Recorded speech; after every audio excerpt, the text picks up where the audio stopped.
Почитувани гледачи, добро вечер. Добро дојдовте во уште едно издание. Јаде Бурек на ТВ Сонце. Јас сум Јанко Илковски, а вечер ви имам чест и задоволство да го поздравам гостинот во студио, Јани Бојаджи. Господине Бојаджи, добро вечер и добро дојдовте. Добро вечер и добро те најдов. Додека ние разговараме овдека на широкиот кадар или на твојот кадар, мислам дека ќе се види. Во позадина иде твојот ТВ филм Вистинска љубов. Вистинска љубов, кој се емитуваше на Канал 5 и чии права ги има Канал 5. Се надевам дека нема со Емил за врат да се фатиме, што чисто илустративно ќе оди ова како амбиентално бојосување на разговорот. Господине Бојаджи, ви честитам на успехот пред се во Торонто, за друго не знам, и за филмот Mocking of Christ, кој е повод да ве поканам овде во студио. Многу се крена прашина околу вашиот филм, што е за холивудски норми со суво злато не се плаќа. Но работата е малку посериозна и за тоа ќе поразговараме. За да не ги задоволуваме страстите на оние кои како лештинари чекаат брзо изјави политички за да ги злоупотребат во нивната агенда, ја би ве замолил првин делот да им досади, да сменат и така натаму, да разговараме за филмот за уметност и да разговараме за Mocking of Christ. Тоа е поводот. Кажете ми малку, бидејќи од филмот, од трейлерот, можеме нешто да наслутиме, подоцна ќе го пуштам. Го пуштив неколку пати, предизвика дури и реакции од мојата публика, што е вака без преседан трейлер да предизвика. Кажете ми малку вака сега за филмот, кога, како, што почне и така натаму, а полека низ разговорот ќе си дојдеме и до актуелностите околу него и контроверзите. Па, филмот е сниман минатата година. Последната недела од август, минатата година, започнавме со снимање. Филмот се снимаше во 3 држави, во Македонија, во Грција и во Франција. Беше поделен во 3 периоди на снимање заради структурата на наративот и заради самата продукција која мораше да се снима во 3 држави. И прво се снимаше во Македонија, тоа е во македонскиот дел од Преспа, во неколку места во тој регион, веднаш покрај границата, во Љубојно, Дупени и околината.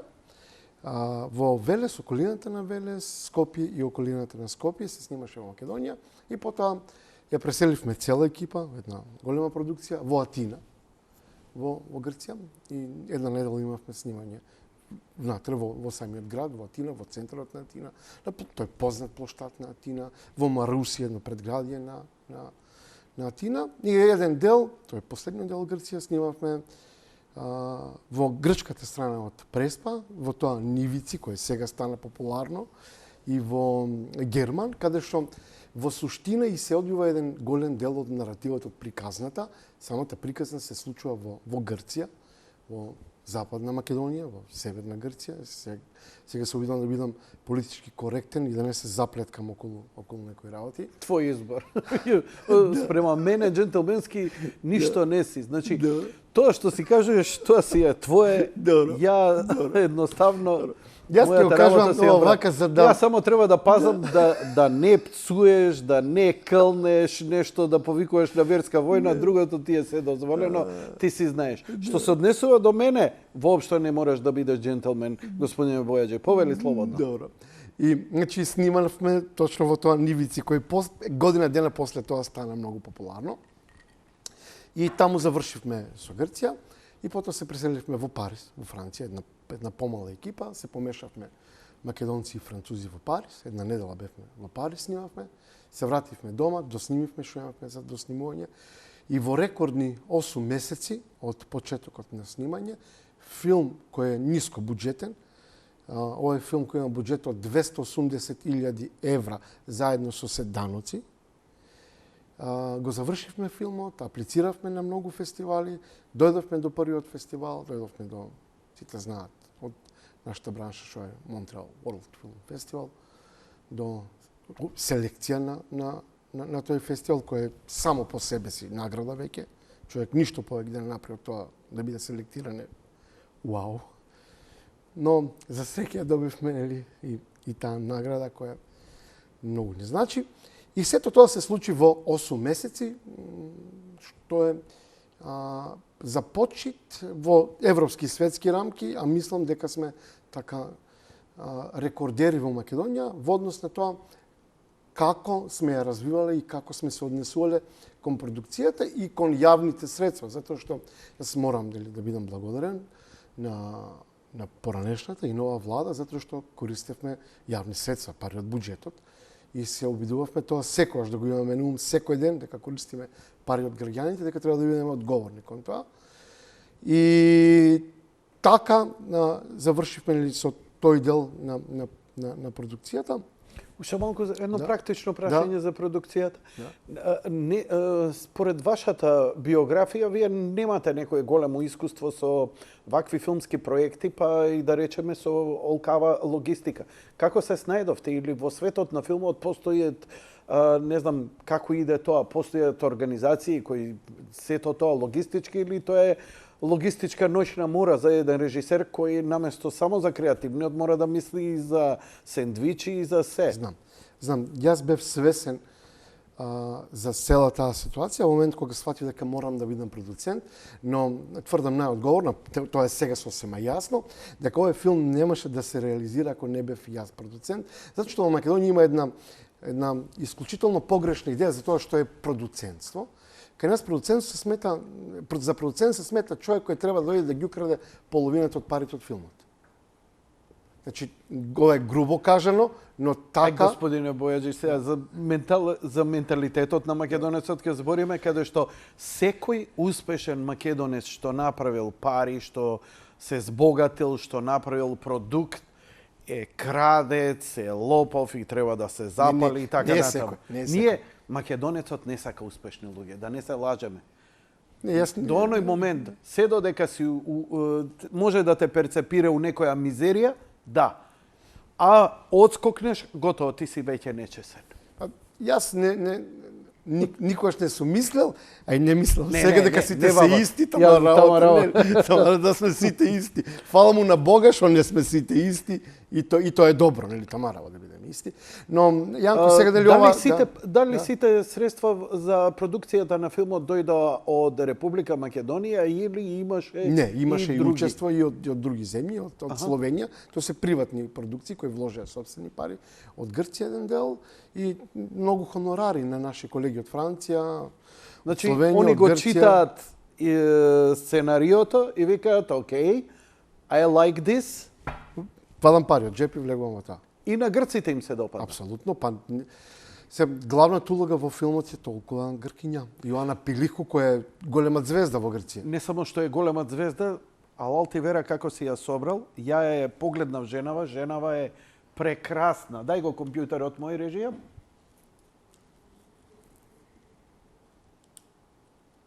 Да. Ова е Јоана Филипу.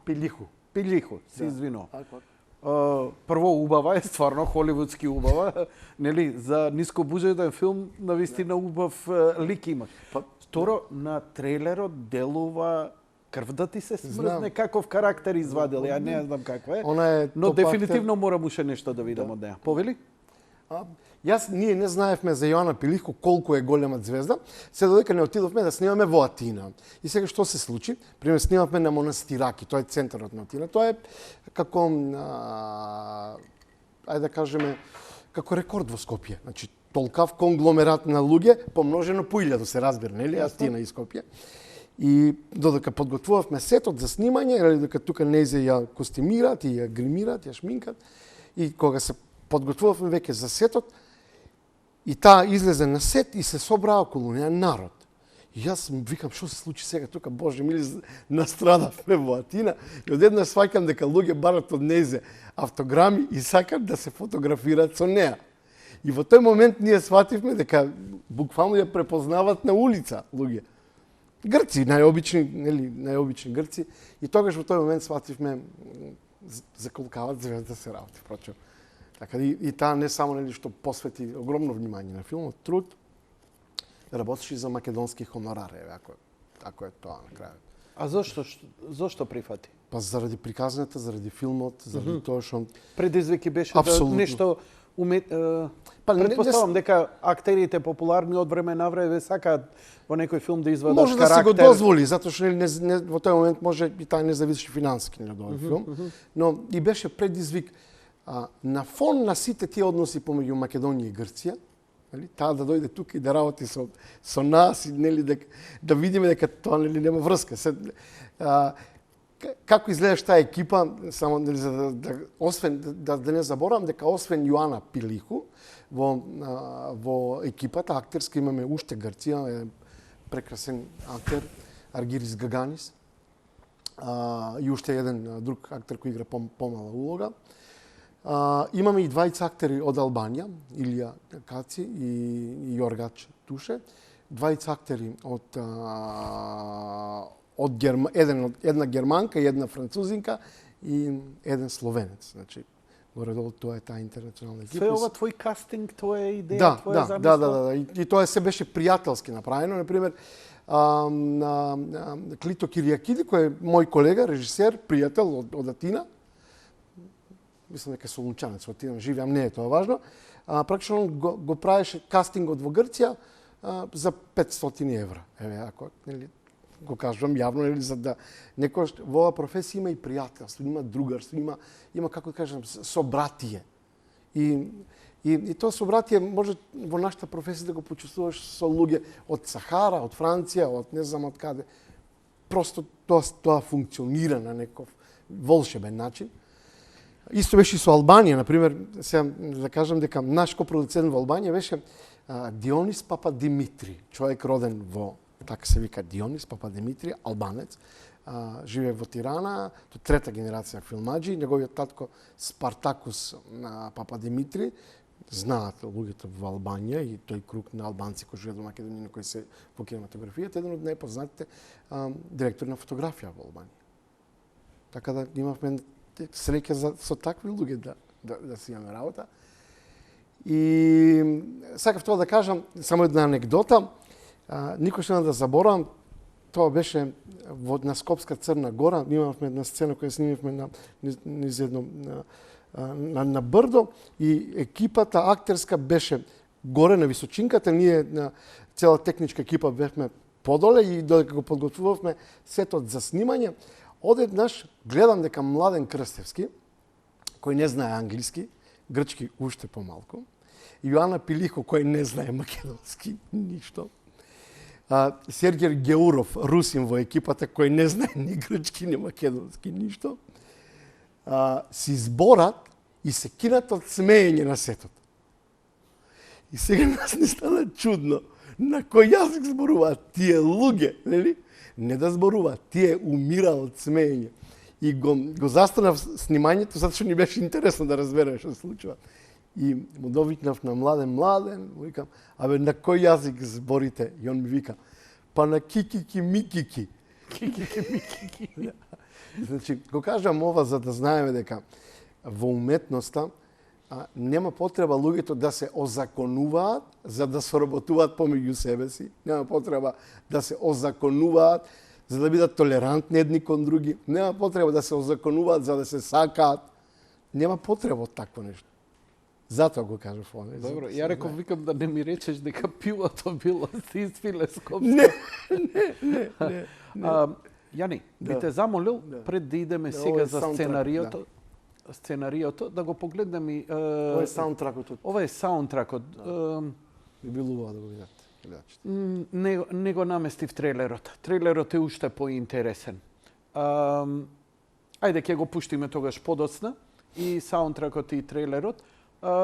Нема врска, и онака мојава емисија е потполна импровизација. И така да се однесува, мене ми се допаѓа прекрасна атмосфера. Да, кажи, застани овде кај натита статура, пушти нешто нема ако проблем, ти дојде. I Апсолутно. don't care на вистина. Зборуваме за уметност на крај крајот. Како ќе испадне, стварно не знам. Еден Господ знае. Јани, вака, малце за сценариото. Да. Кажи ми, кој е автор, што можеш да ми раскажеш од приказната, без да биде спойлер, за да го изгледам филмот во кино? Знам. Јас сум автор на сценариото И тоа е сценарио кој е пишувано во неколку наврати, неколку пати се откажував од него и се враќав на сценариото. И во принцип е комплексна приказна, не е едноставна приказна, затоа што наративот на приказната е составен од 4 приказни кои се случуваат паралелно, но и одделно една од друга. Ова е сценарио во кој се раскажуваат 4 животни приказни на Лазар кој умре и воскресна, на Александар кој го распна на крст, на Султана кој знаеше за воскресението на Лазар и распнувањето на Александар, и на Андреа која мораше да фотографира за да може да види вистината. И нивните 4 животни приказни, тие 4 карактери се поврзуваат низ едно роуд муви, едно патување низ од Париз преку Атина, низ Северна Грција, Македонија, Скопје и назад кон Северна Грција, каде што е финалето на филмот, каде што луѓето може да видат гледаш од трейлерот, но и но повеќе од саундтракот. Тој Александар Филипополос, кој ќе тргне во потрага по вистината за тоа што се случило со неговиот татко Лазар, на крајот ќе биде распнат на еден билборд кој рекламира финансирање на изградба на пат кој тргнува од Рим до Цариград. Некаде на средина се проклетите Халкидики и таму ќе го распнат тој Александар Филипополос. Идејата ние да покажеме дека се тоа што случува во моментот е едно големо распетие, нели? Кое алегоријата е за Македонија, македонскиот народ или за жал во ова приказка на распнување баскијците не се во ништо подобра или поразлична приказна од македонците, па сега македонците да се чукат у гради, како им е многу тешко. Исто така во ништо подобра ситуација не се палестинци, курди, каталонци, украинци, сега дали да не ги набројувам затоа што ќе се најдеме во непријатна ситуација. Мислам дека во однос на тоа распетие, ова е приказна која е важна и за било кој дел од светот, нели, што правиме со Бутан, што правиме со Непал, нели? Колку Александровци распнуваме таму дневно, нели? Вака сценариото звучи како за политички ангажиран филм. Да, ова е политичка драма и мислам дека најголемата драма на политиката во однос на овој филм е затоа што за прв пат во историјата на македонска кинематографија уметник им се замеша во просторот. Нели, до сега политиката беше така еден простор на ексклузивност на луѓе кои немале нит компетенции, нит квалификации, нит знаење, нит вештини да се бават со политика. Јас сега можева се силни зборови, но сега сме 2018 година, од 91 до сме септември до денес, во каква ситуација сме сите граѓани знаат и сето тоа упатува на некомпетентни луѓе кои не донеле до ваква ситуација од некомпетентност. И во суштина тоа е она што нив ги уплаши, нели? Затоа што овој филм нив ги демистифицира, ги демаскира. Овој филм кој ги раскринкува нив какви се, нели? И како еден проблем кој е стар 70-80 години не сака да се реши. Затоа што е приказна кој зборува за една состојба која е стара 70-80 години. И затоа беше и се уште реакцијата на политиката е таква, затоа што за прв пат некој излезел, јас се принудив да излезам од конформизмот, нели, на тоа да бидам уметник, па да се бавам со внатрешните лични светови, нели, со тоа нели, како љубовта има цена на злато, на сребро и така натаму и влегов во еден свет на суровост, свет на една реалност, таква каква што е. И таа реалност нив ги здоболи и затоа реагираат се уште, не попуштаат во однос на тие нивни реакции, тие се жестоки во однос на тоа. И да бидам најискрен, мене тоа и ме загрижува. Другото се е некако лесно. Ајде да те исфрлам надвор од рингот. Давај. Да идам на територија што мене ми е позната, за да можам да те разберам малку повеќе. Кога Стенли Кјубрик одлучува да го снима Одисеја 2001 за сценарио ја одбира книгата на Артур Кларк Одисеја 2001, која имам прочитано и која е една, па можам слободно да кажам, една плитка, беззначајна, приказна. Ја имам прочитано, еве ми го кобе во мојот Kindle на кој читам. Цело е само со научна фантастика, тоа ми е мојот фанатизам. Можам да кажам дека во областа на научната фантастика една од можеби најбеззначајните книги е. Те согласувам апсолутно со Да, тоа кажеш. значи тоа е една досадна книга, ништо и така натаму. Кога Кјубрик сето тоа го прави и го исфрла филмот доживува едноставно, што е ова, нема врска. Едноставно лошо поминува и кај критика и кај ова, ама го капира дека има нешто уметнички, бидејќи до тогаш нема диалог. Мислам, тоа е нем филм за... Кажи речи, да. Да. Со многу малку Извини диалог. што малце поише Ако зборам, не, ама давај. сакам да зборам за ова. Да. Оти ми треба и твоето размислување, поише и јас ке научам ова. Првата награда што ја добива тој филм е од католичката црква, Не знаев за тоа. која вели ова е најпродуховен филм која можеби на најсуптилен начин го покажува односот човек-бог. И што ти ја знам така во Да. некоја експликација.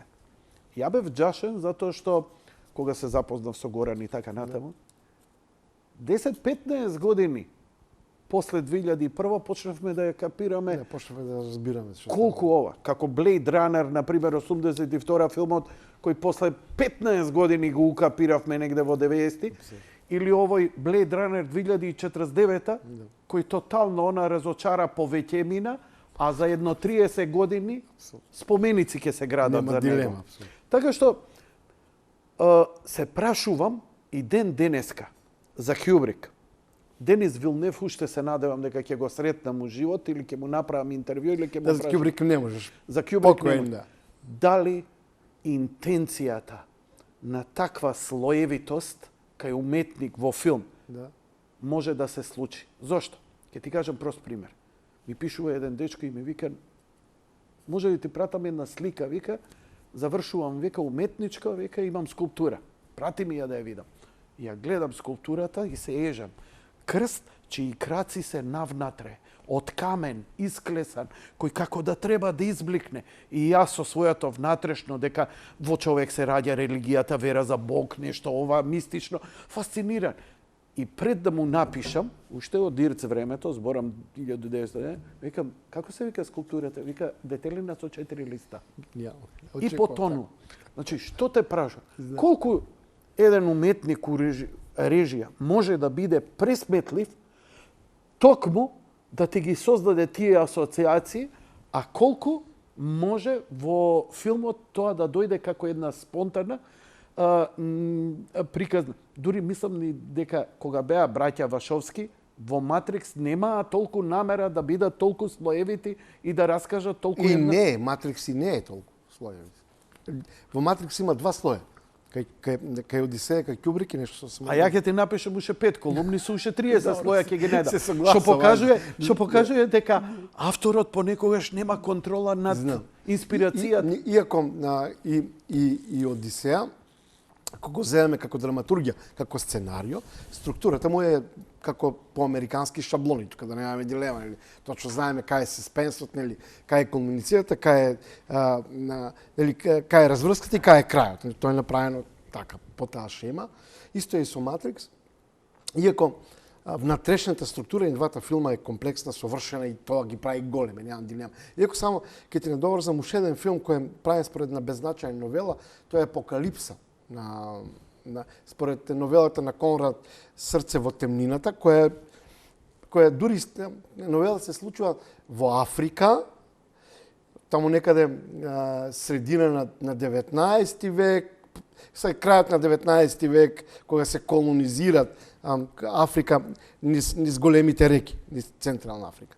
А од тоа е направена Апокалипса која се случува во Виетнам, нели? Јанко,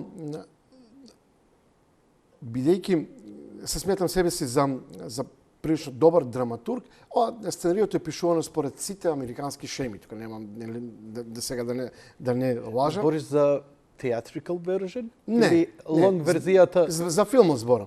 А за твоја За мојот филм. Ја реков за Апокалипса. Не. Оти ја има, нели? Ја ја гледав скоро Јас- 6 сати Слушай, верзијата со француската колонија кој се надвор од време и простор со сите оние. Себе Тоа- така.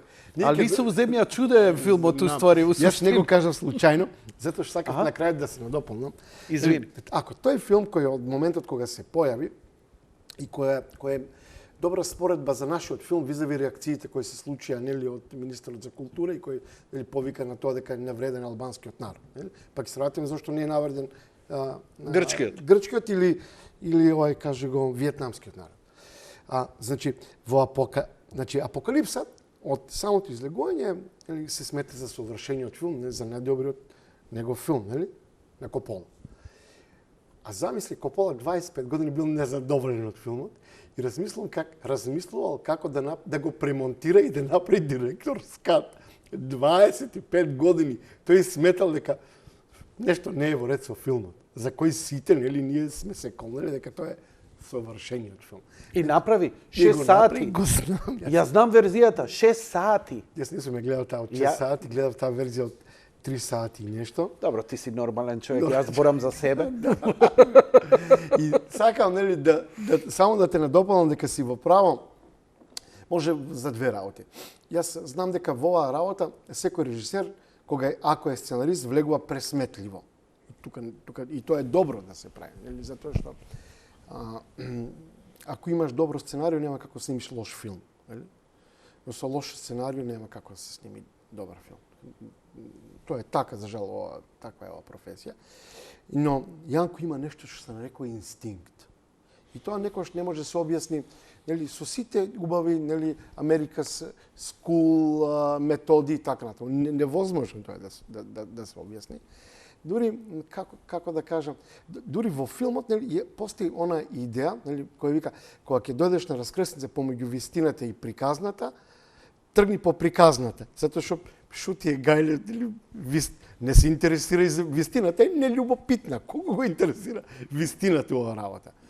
И така да, еве, тоа е магијата на филмот, нели, затоа кај нас има, нели, лоша идеја нели, дека тие кои се бават со кинематографија се сметат себе си за аристократија во уметноста. Тоа е неточно. Ова е аргатска работа. Значи, ова е во светот е најаргатската работа. Тама работа. Кјубрик да мислел дека е аристократ, се доживел себе си како најодвратен пролетер кој станува с бајле до вечер, работи за една идеја која ќе се евентуално реализира после 10 години. Ова е аргатска работа. Главната актерка на Shining, Да. вели, горда сум што го имам овој филм, века, и ова ќе биде задужбина моја за веки веков. Никогаш не би го снимил уште еднаш. Никогаш не би се вратила со тоа ѓубре да работа. Значи, бил шизофрен крајно, например, му се додворувал на Джек. Ја мислам... На Джек Николсон? На Джек Николсон му се клањал, му рака му бацувал, и тоа пред незе, пред сите. Како си фин овако и овако, ќе прашала нешто, ај мори преќи ни затни се, ама буквално до толку вулгарно.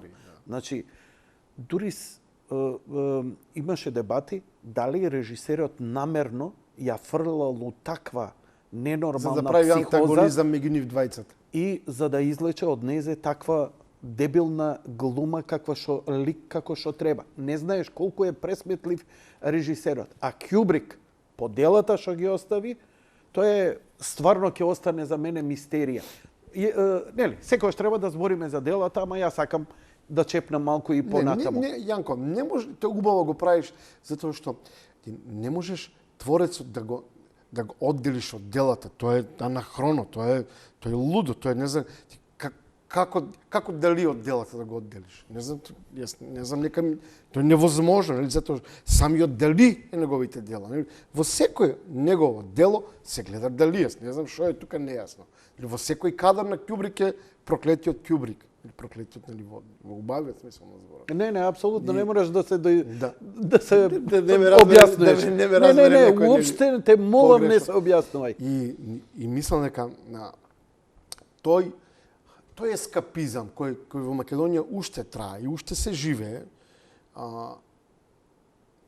е завршен некаде таму 70 години во светот. Хајде да не кажам во Европа, пак и порано со новиот Бран, со Годар, со Трифо. Луѓето завршија во потрагата по себе си. Луѓето се занимаваат со општеството, со светот околу нас, го коментираат. наши колеги режисери, кои се големи имиња, нели, до елементарности се симна. Оливер Стоун снима телевизиски дебати со Путин. Нели, се имат приземјено до мера на нормални луѓе. Демистификација крајна. Апсолутно.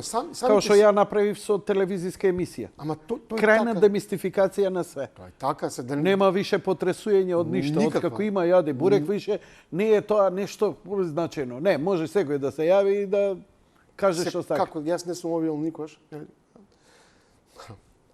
Добро пример, јас ли е сум запознал демистифи- Мартин Скорцезе. Аха. Сум бил на работилница со Мартин А Скорцезе. мислевме дека се тоа непристапни Не, богови. тој е едно обично чиче, еден перфектен човек, не знам како. Јас заглавив на едно патување од Бугарија до Болонја. Тоа беше времето кога имаше визи за Македонија. Добро. И кога не можеше да се патува ако се нема транзитна виза. Јас тргнав од Софија со автобус и ме симна на унгарска граница. Беше многу смешно. Влегувам во автобус, еден мој колега, бугарин, кој да ми за Болонја, он бугари со бугарски пасош, тоа веќе минува бугарите. И јас влегуваме двајца во автобус и влегуваме во автобусот од 50 седишта, 46 роми. Јас, он, една жена на известна возраст, пензионерка, патува кај ќерка и во Венеција некаде гледа бебето и уште едно друго девојче кое е работела, не знам таму каде, под северна Италија. И другото се роми. Не ќе да навредам никого, така. Сега ќе видиш на крајот кој е Ѓупин. Зашо би навредил Да. што има во автобус 46 роми? Тоа е реалност, знаеме кој први избега од овдека, нормално е луѓето си имаа мака. Тоа е се 2005, не знам која е четврта, пет. И стигнам, доаѓаме на унгарска граница, влегуваат млади луѓе, 25-6 годишни полицаец и царинарничка, унгарци, и ги собираат пасошите, нели, 53 пасоша, 52 бугарски и еден македонски, мојот пасош. И ми викаат... Ромите сите со бугарски. Да, Аха, бугари. добро. Бугари. А, бугари. Бугари, да. Бугари, Да, со бугарски така, пасош, да. добро. И ми викаат, вие, господине, долу. Викам, оти, па немате, вика, транзитна виза. Викам, имам италијанска. То убаво, нели? Ама, за да поминете низ Унгарија, морате... А јас имав италијанска виза. И ме симнаа мене, и јас ги замолив двајца да влезат натре со мене на автобус и викам, добро се викам, јас сум проблем за унгарската држава. Погледнете ги овие луѓе, не ми се проблем сум ви јас. Почна да се смеат. Стана на вистина јасно. Да, вика процедурата, и ние тоа и ме симна и не одев пеш до Соботица, па спиев таму, вадев од конзулат унгарски Соботица виза. Стасав некако најпосле до Болонја, каде што тој воркшоп беше започнат со Мартин Скорцезе. И ме прашаа, нели, зашто доаѓам еден ден подоцна. Тоа беше шок, тогаш, не знам, мобилни телефони имаш, но некако тешко се добивавме. Don't ask. Да, и сега Don't му tell. објаснувам, нели. И вика, добро, вика, сега како ќе се вратиш? Затоа што јас сега не можам да се вратам во Словенија, немам транзитна виза. Не можам во Швајцарија, треба швајцарска виза.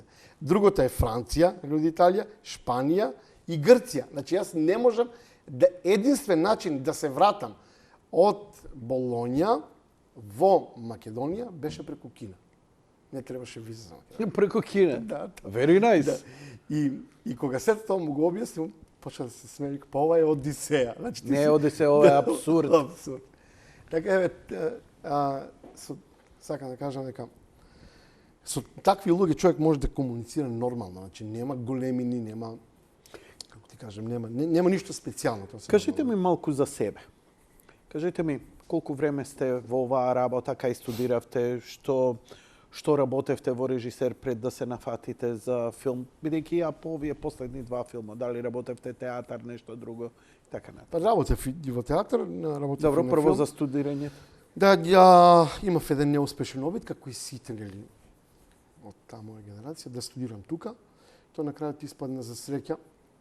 Тогаш Слободан Унковски и Љубиш Ѓоргиевски примаа класи, така наречени, па не ме примија, што не е важно. И после една прилика му кажав на Љубиш, вика, па супер, вика, добро, што не сум те примил, сум ти направил услуга. Любише Георгиевски, така ми го каже. Па истото му го направи и на Милчо Манчевски. Да. Одлична услуга. Да, Значи, Любише очигледно, така ми го каже. очигледно кога нема на ФДУ да те примат и направиш успех, тоа е, они го перцепираат како нивни успех, па видиш што е добро што не сме те примиле. Затоа си ти успешен. Тоа е нивната оваква. Да, студирав на Националната академија во Софија во класа на професор Георги Дулгеров. Добро е, си можел да бидеш кај Синоличка? Тие што знаат нели што е надпис и кој е Георги Дулгеров, знаат.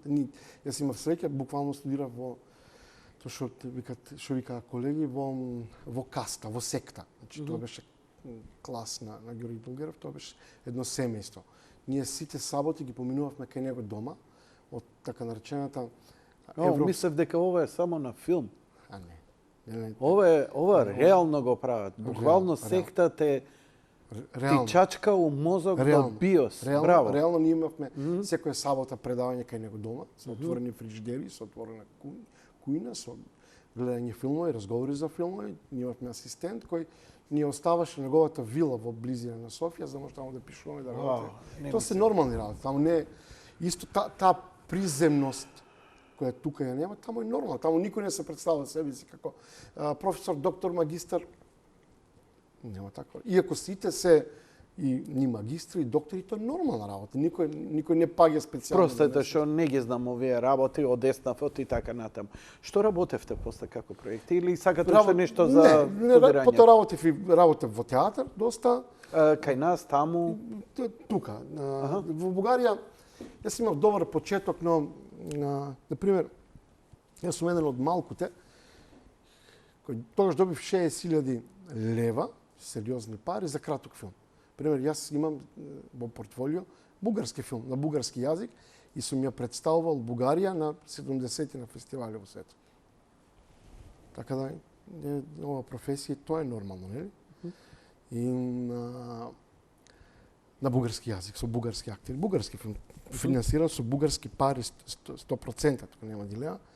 Но Јанко, како се каже, тоа се две сосема блиски општества, немам дилема, нели, дека сме двата најблиски народи, нели, тука, да се ги извадиме тие приказки од глава, нели, да зборуваме кој што е, но сепак било каде си странец, нели? Сосема нормално е тие да поддржат некој свој, нели?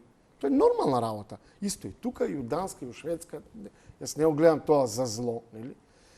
На крајот на криштата пак, иако сум студирал таму со стипендии на бугарската влада, нели? На бугарскиот народ, нели? На грбот на бугарите. Сум се стекнал со образование. Крајната цел ми била да дојдам тука да живеам и тука да создам, нели? Затоа што инаку и не можам, затоа што мене не ме интересира ништо подалеку од дома, како ти кажам. Нели? Колку, да се навратиме повторно Mocking of Christ. Или како е точниот наслов? Точниот наслов на филмот е Ругање со Христос. Од каде е овој наслов? Овој наслов не е случајно одбран. Ова не е измислен наслов. Малку за тоа? Да. Насловот на филмот е цитат на фреската Ругањето со Христос, која се наоѓа во манастирот во црквата Свети Ѓорги во Старо Негоричани. Станува збор за црква од 14 век. И на самата фреска е фасцинантна во идејата, инаку тоа е црква која има живописано браќата Страпади, Евтими и Михајло. И освен целиот фреско живопис, вкупно целиот кој е фасцинантен, кој е ремек дело на времето, фреската Ругањето со Христос или Ругање со Христос е фасцинантна во однос на слободата која, замислете, во 14 век ја имале двајца уметници да можат да се ругат со распетието Христово. Значи, внимавај за какво слободно општество сме зборувале тогаш. Наспроти тоа, наспроти општеството денес, во 2018 година, во која ние се најдовме на распетие заради уметност. Во кој манастир, во која црква? Старо Нагоричане. Старо Нагоричане. Нагоричане Кумановско. Тоа е манастирот Свети Ѓорги. Сум бил. Предпоставувам. Ама не сум обратил вакво внимание на тоа фреска. Да, и тоа е Добро? Не говори. Да. И тоа е фреска која метафора за филмот и една практично кулминацијата на филмот се случува во манастирот Старо Негоричане, каде што Ова е Александар... таа, се надевам, така? Ова е таа фреска. Добро. Да. Ова е таа фреска. Добро. Може еден филм цел да се направи сам за самата фреска, која е фасцинантна. Ова е 14 век. И практично кулминацијата на филмот се случува во манастирот Старо Негоричане, кога Александар ќе го сретне неговиот татко Лазар без да знае дека тоа е татко му, и кога татко му метафорично раскажувајќи ја историјата за фреската и за творците на таа фреска, браќата Страпади, ќе го осознае кој е впрочем тој и дека потрагата по вистината и потрагата по Бога водат кон распетие. И практично тоа е една од метафорите на филмот, тоа човечко распетие денес. Затоа што се разбира можноста јас како автор и ние како уметници со овој филм создавајќи нова реалност да се ругаме на Бог, на Христос е останало како факт. Останува дури како мој личен страв дали богохулам. Сум размислувал со денови за тоа и сум разговарал со луѓе, со теолози, кои подобро од мене нели разбираат темата, но тоа ќе си остане моја лична дилема со која јас ќе морам јас да се борам, јас да се одговорам, нели?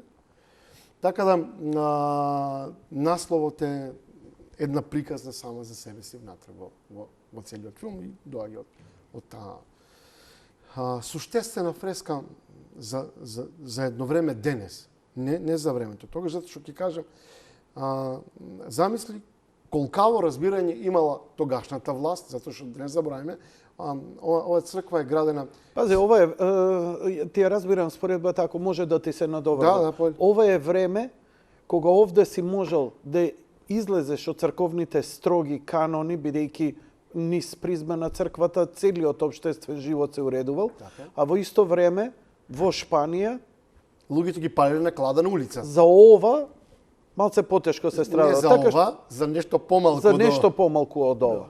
Така. Може да запалат на улица. Но ова не е фреска која треба да го омаловажи Бог или Бога, туку е оригинална фреска која покажава какво било подбивањето со Бог, бидејќи нели во црква ние и предпоставам црквата еден период исклучиво само признавала величење негово и никако да не се покаже она каде бил понижуван, а овдека токму збори понижување од луѓе. И тоа он го преживеал сето ова и ние го знаеме и сведочиме и ден денеска, така што тоа што постои и обстанала оваа црква до ден денеска, можеме само да предпоставиме дека и по Божја промисла токму да го имаме ова. Сигурно не е ова дело на нешто друго, освен на Божја промисла. Ако е на дело, онда Господ нека ни е на помош. Јас мислам дека ние имавме дозвола, благослов од дедо Јосиф,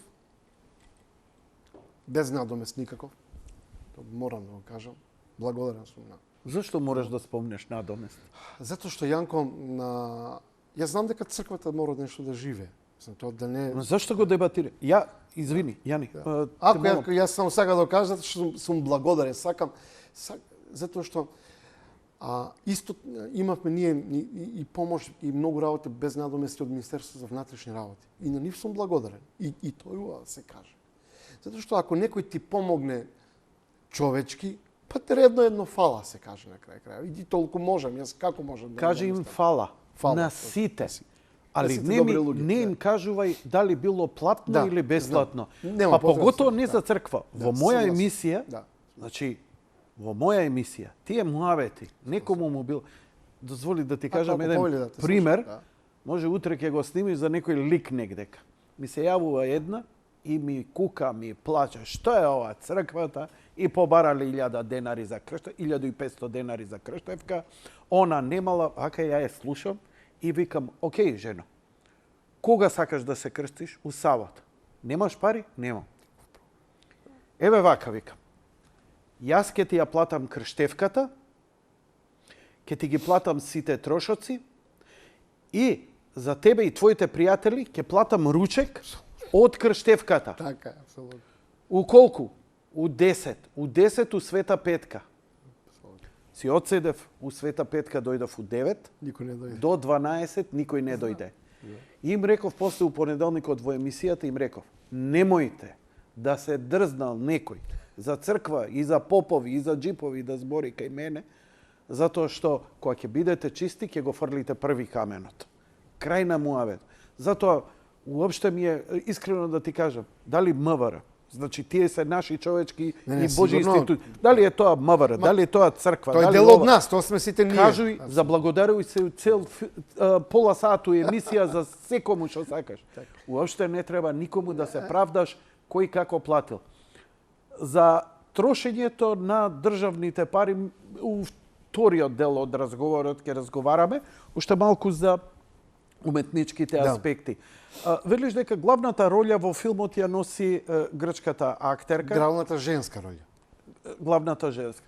Која е главната машка? Главната машка улога или улогата на Александар Филипопулос ја игра Љупчо Тодоровски, УПА.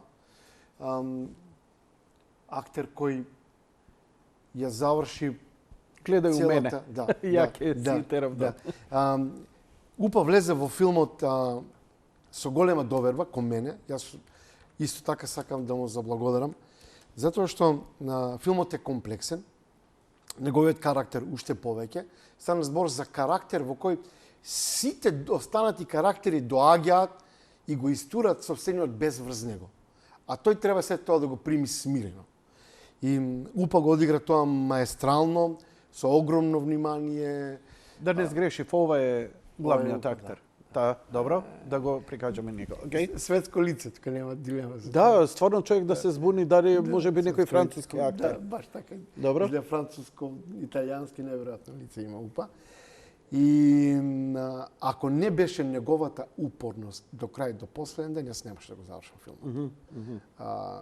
На крајот веќе стана јасно дека не се праша нит хонорари, нит време, туку во прашање УПА кажа две работи, една работа која никош нема да му заборам за време на подготовките и снимањето на филмот, дека има чувство дека најпосле снимаме филм за нешто во Македонија. Тоа беше негова идеја.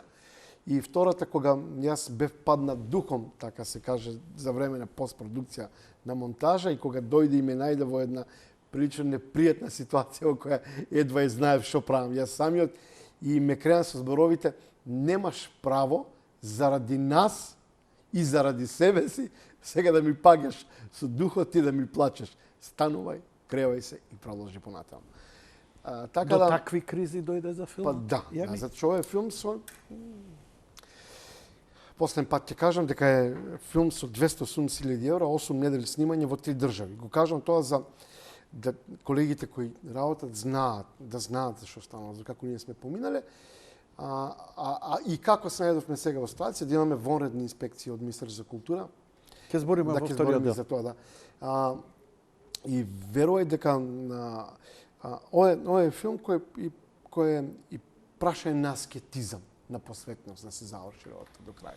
И тоа не само мој личен аскетизам, затоа што јас сам не правам ништо, нели? Туку на едно чудо луѓе кои дадоа и повеќе од тоа што сум очекувал. Од УПА, Младен Крстевски, не го заборавам, човек кој не знам как некош си викам, Боже, ако не беше Младен, јас немаше да стасам до тука.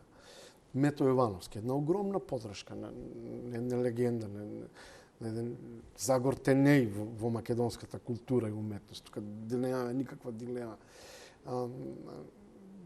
Каква споредба? Па јас мислам дека Не, све те разбирам. Да. Замисли на 80 години Јоана Поповска. Со таа нејзина фрагилност, со таа нејзина кршливост, но сила огромна, невидена. Ќе пропуштам некој... Бевме многу мала екипа. Практично се случуваше на 3 позиции кои вообичаено треба 3 различни луѓе да ги држат, еден човек ги работеше кај нас. Затоа што толку беа средствата, толку беа можностите. И никој никогаш не го слушна да пцуе живот, власт, земја, Бог, никој никогаш. Ние не разменивме еден погрешен збор, никој не се искара, никој никого не опцу, барем не јавно на сеет. Не знам, ние правевме 3 последни клапи. Една во Македонија, една во Грција, една во Франција. Значи, 3 пати се целивавме, се збогувавме, нели си кажувавме фал едни на други. Така да поминав едни прекрасни 10 месеци, нели подготовките по 8 месеци снимање. Колку подготовките траја чисто технички? 2 месеци трае подготовките и 8 заедно со постпродукција 8 месеци. За 10 месеци завршен целиот филм. Со се монтажа? Се, комплетно. Постпродукција. Со прв настап на фестивал. За 10 месеци завршен филм. Камера, монтажа? Камера, монтажа се е работел во Македонија. На директори на фотографија беа двајца луѓе, Христо Генков од Бугарија и Дуле Кардале од Македонија, Душан Кардалевски. Трейлерот кој го правеше? Филмскиот трейлер. Јас го правев, јас го монтирав. Ти го монтираш? Да, јас го монтирав. Јас сум монтажер. Светски. А ти си монтажер на Да, филм. А спотот нагоре? Спот исти јас го монтирав. Ти го монтираш? А директор на фотографија на спотот е пак Црногорец и тоа е каква приказка. Затоа што Горан е во Црна Гора, не можеше да дојде тука, па мислам снимане. Со Горан пак соработуваш. Па Горан Трајковски, музичар, да не го го да објаснувам, веќе ми е Јас со Горан, дегутантно. нашата прва соработка од 2002 година.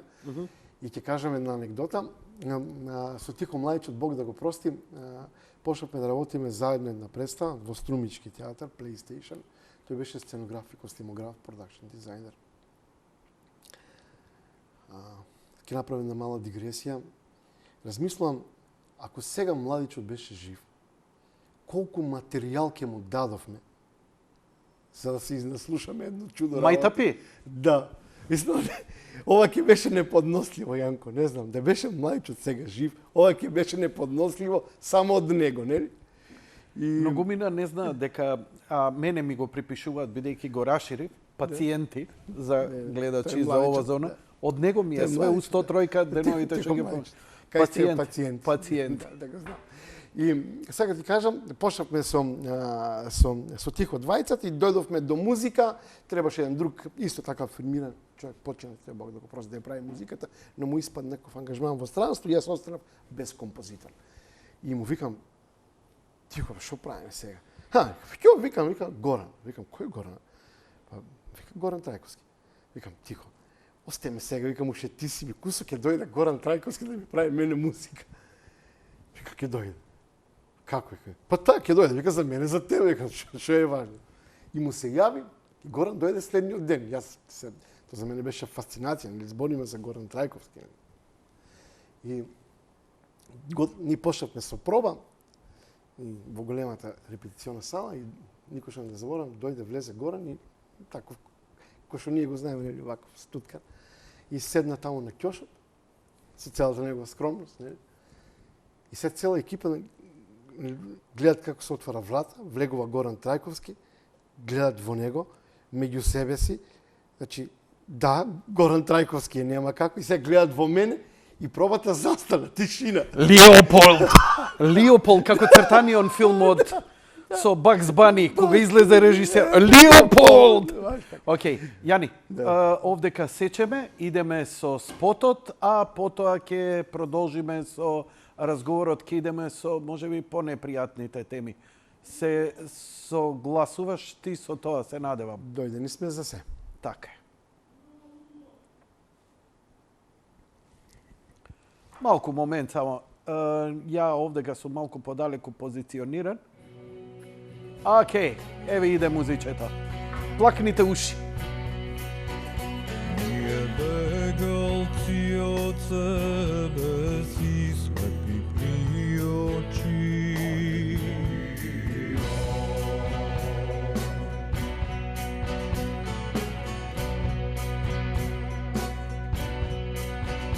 A su misli terasejani po cela vseleno.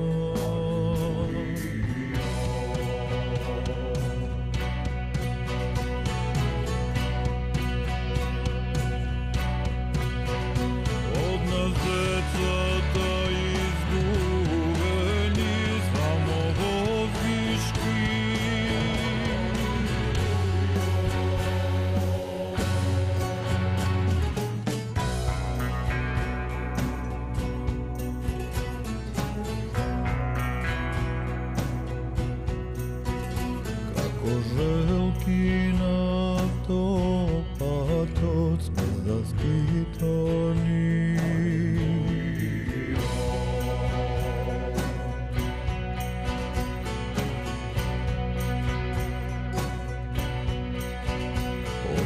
Odsopleното uninije sme vospitani.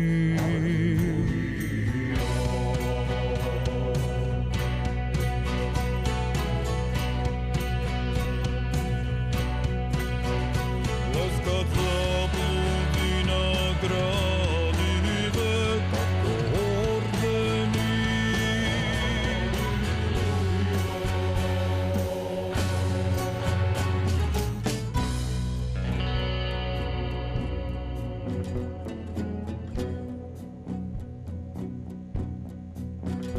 Ko na slepec mi zacrtano jas odstapim.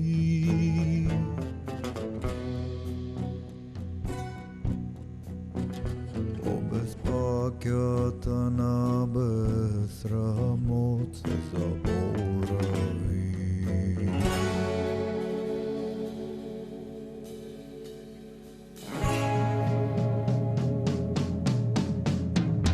Kako došlovi od oči vevrnati sveri.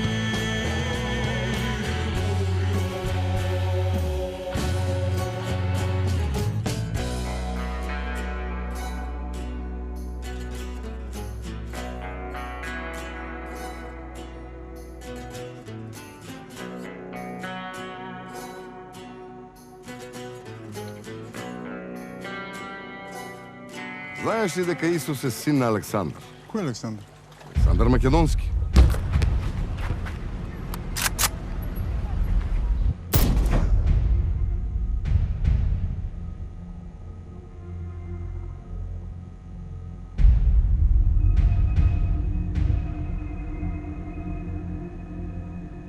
Лазар умре, а потоа воскресна.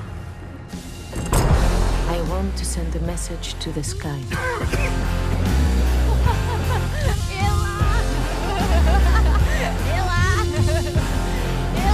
Το μέλλον είναι δικό μας. Εδώ το αύριο είναι σήμερα.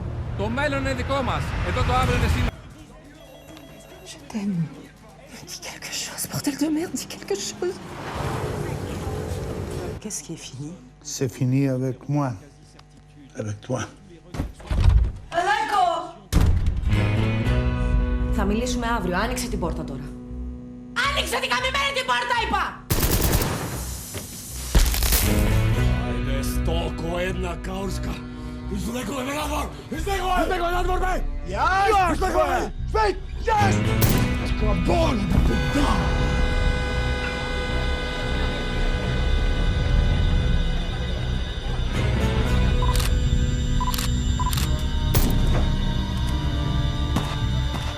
That man, Jesus, he went from town to town and he made cheap tricks, magic. Blind man sing, wine out of water, fish on dry land and other circus stuff.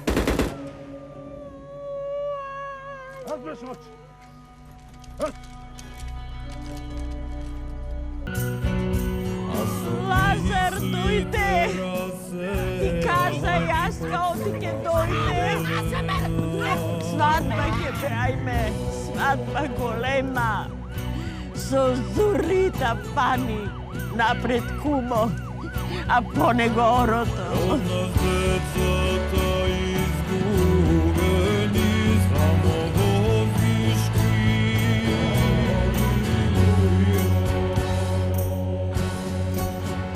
Да не се роди дете пред сватба. Дете родено пред сватба. Без късмет ке било, велят старите. Лазар! Калинихта!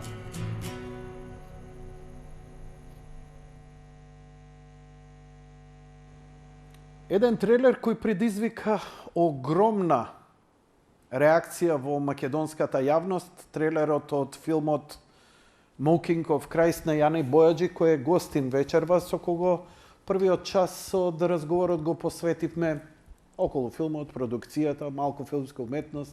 Ја забегав у муавети, малце поише зборев пообичај него што треба.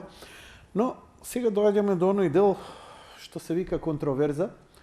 Колку може да биде добро за овој филм, за тебе и за филмот. Што се случуваше и како се случуваше цела ова контроверза. Прво ме интересира, уствари, знаеш што? Ај вака. Раскажи ја ти приказната. За жал, полека, но сигурно, ова не е добро. Ова стану почнува да бидува недобро за мене, кое не е толку страшно, но да бидува и недобро за филмот. Тоа е веќе пострашното, но ќе дојдеме и до таму. Се тоа се случи за мене сосема неочекувано, особено реакцијата за трейлерот, затоа што, Јанко, трейлерот беше објавен 3 месеци пред да реагира Министерство за култура и министерот Асаф Адеми. Значи, 3 месеци пред тоа беше трейлерот објавен. И ако навистина трейлерот бил причина за сето тоа, па ќе реагирале пред 3 месеци. Никој не реагирал. И тоа води само кон еден единствен заклучок, дека на министерот за култура Асаф Адеми од нему познати најверојатно, не ќе да кажам политички, затоа што не ми стои до толку достојно за политика, политиканско ми стои, не политичко. Па реагираше така како што реагираше, за жал погрешно и жестоко. Прво излезе едно соопштение на Министерство за култура, официјално објавено на веб-сајтот, подпишано, архивирано со печат, нели? Во кое министерот и министерството, како дел од владата, повикуваат на цензура, на забрана и на законско уредување на сферата на уметностите и на филмот, цитирам, и воспоставување на контрола на идеите и темите со кои ќе се бават уметниците. Ова некој да ми кажеше дека е од некаков напишан или не напишан роман, нели? Ќе поверував, но дека тоа може се случи во Европа 2018 година и тоа да биде официјално. Не ова разговор чамче на маса седеле у кафана, па некој малку така по слободен разговор кажал повеќе од колку што мисли. Значи ова е некој седнал, некој го диктирал, некој го пишувал, па го препрочитал, го потпишал, ставил печат, го заверил и го објавил. Значи зборуваме сега за процедура и се согласил дека тоа во ред. И се тоа се случува во моментот додека сум јас во Монтреал, во Канада, на фестивал и немам поим што се случува тука. Ден или два после тоа се случува пресконференција на која учествуваат на министерот за култура Асаф Адеми и актуелниот директор на Агенцијата за филм Горијан Тозија, и во која министерот и министерство си остануваат на претходно искажаниот став во однос и на филмот и на трейлерот.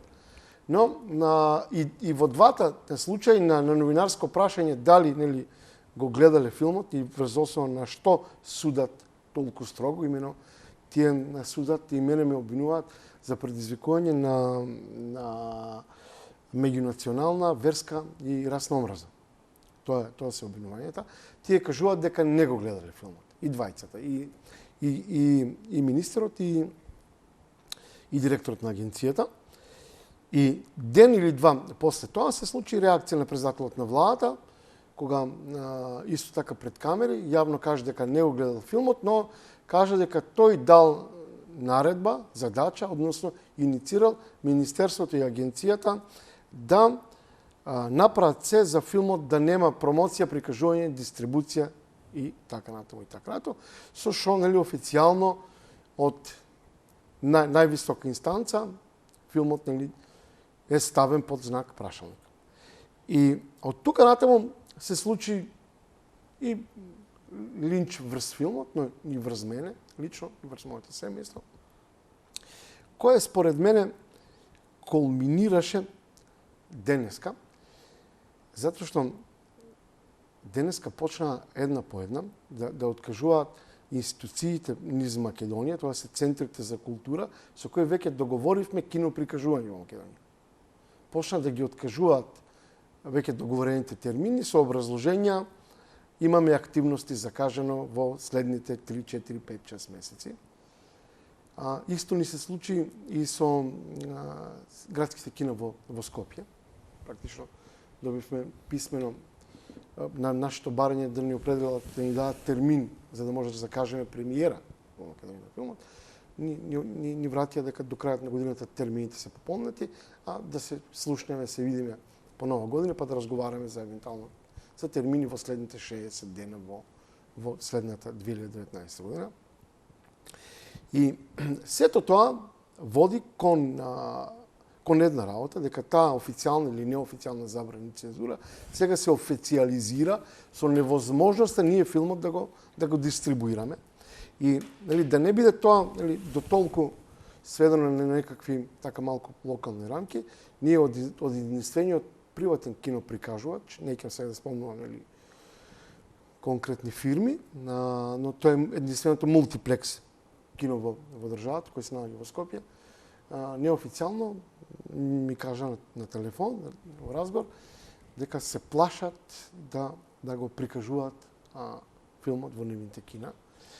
И сега, Јанко, веќе сите совети кои ги добивам од пријатели и настојување, затоа што во меѓувреме се створија едно чудо луѓе кои прв пат ги видов, кои обезбедија видео on demand, платформи, на кои ќе можеме да го покажеме филмот бесплатно, нели? Милиони да може да го видат, за мене се безсмислени, затоа што сега не е во прашање уметничката слобода на Јани Бојаџ или на некој друг, во прашање човечката слобода на граѓаните во Македонија, да можат од дома слободно да излезат, слободно да се движат, да стасат слободно до кино, слободно да изберат за собствени пари што ќе гледаат и после тоа да судат. Значи, ние, денес, за жал, морам да го кажам тоа, не сме слободна земја. Ние сме заробена тиранија во која граѓанинот не може да се движи слободно.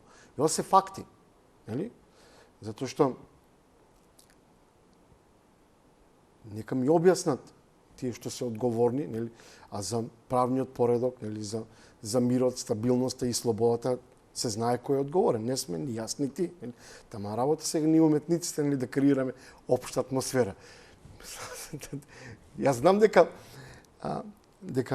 нивните кучиња ќе се разлајат во тој правец, нели? Јас ќе им бидам виновен, нема проблем, нели? Иако уметноста нема таква функција. Не може филмот да го промени светот. Едва и да може и авторите да ги промени. Светот не доаѓа во обзир, нели? Светот го менуваат политичарите и политиката, не се лажеме. Тоа е така, нели? За добро. И морам, повторувам, повеќе нема да го кажам, да се обратам до јавноста и да побарам помош од секој граѓанин да ја искаже слободата јавно и да побара од секого за кого смета дека е одговорен право на слободно движење. Слободно да излезе од дома, слободно да се качи на петка автобус од аеродром, да дојде во центар, да отиде во некакво кино и за своји пари да гледа некој филм и потоа да суди. Дури и најнегативно, нели, да каже дека филмот нема се допаѓа, дека е треш. Нема проблем, нели? Тама работа, нели? И ова е ситуацијата во која ние се наоѓаме денес. Да не биде еднострана емисија, иако ја не сум голем професионалец,